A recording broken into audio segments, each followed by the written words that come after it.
కామారెడ్డి జిల్లా బాన్స్వాడలో అమానవీయ ఘటన వెలుగులోకి వచ్చింది. 4వ ప్రసవంలోనూ ఆడ శిశువు జన్మించడంతో పోషించే స్తోమత లేక పసికందును విక్రయించిన ఘటన స్థానికంగా కలకలం సృష్టించింది. ఎల్లారెడ్డి మండలం బ్రాహ్మణపల్లికి చెందిన శివయ్య, కిష్టవ్వ దంపతులకు 4వ సంతానంగా ఆడపిల్ల పుట్టడంతో 95,000 రూపాయలకు అమ్మకానికి పెట్టారు. 18 రోజుల వయసున్న పసికందును బీర్కూర్ మండలం దామరవంచకు చెందిన దంపతులకు విక్రయించారు. ఈ క్రమంలో ఐసీడీసీ అధికారులు, స్థానికులు పోలీసులకు ఫిర్యాదు చేయడంతో అసలు విషయం బయటపడింది. పసికందు తల్లిదండ్రులతో పాటు కొనుగోలు చేసిన వారిపై కేసు నమోదు చేసి కౌన్సిలింగ్ ఇచ్చినట్లు పోలీసులు తెలిపారు. పాపను నాలుగో పాప కొడుకు ఉడుకులని ఉంచుకున్నాం. అయితే కొడుకు పుట్టలేదు, అందుకని అమ్మేసినాం. మాకు పోషించడానికి ఇంటికాడ ఏం లేదు, అందుకని పాపను ఇచ్చేసుకున్నాం.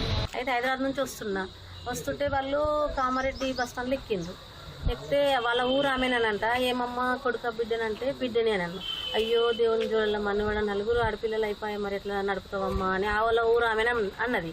అన్నాక తర్వాత మా అదృష్టం అంకర్ ఉన్నది, మరి ఏం చేయాలని ఈమె అన్నది. అన్నాక వాళ్ళ అత్తమ్మ కూడా ఉన్నది, ముసలమ్మ. వీళ్ళు భార్యాభర్తలు ఉన్నారు.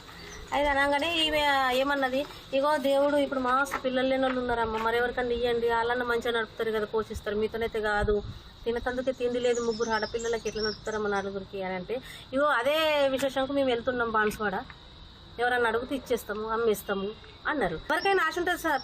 అయితే నేనేమన్నా, మరి మా చుట్టాల పిల్లగాడు ఉండే, ఆ పిల్లగాడు మరి ఇట్లా అమ్ముతారా, మీరు ఇచ్చేస్తారా అంటే ఇచ్చేస్తాం, అమ్మేస్తామని అంటే, మరి ఎంతకి ఇస్తారని అన్నాగానే ఇక మాట్లాడుకుందామని అన్నారు. అంటే మళ్ళీ నేను 20,000 ఇస్తామ్మా అనగానే, లేదు అక్కడ నాకు 2,00,000 కావాలంటే నేను 20,000 ఇస్తాను, 30,000 ఇస్తాను, 40,000 ఇస్తాను ఇవి అన్నది. బీర్పూర్ నుంచి ఒక ఆటో వస్తాను, లెక్క ఇచ్చేసిన. ఇక వాళ్ళు ఎటన్నా కానీ అమ్మేసిపోతామని అటు. శాంతేశ్వర్, అనురాధ దంపతులకు పిల్లలు లేనందున వాళ్ళు కొనుక్కోవడానికి సిద్ధపడి వీళ్ళ దగ్గర 95,000 రూపాయలు నగదు ఇచ్చి ఆ పాపను కొనుక్కోవడం జరిగింది.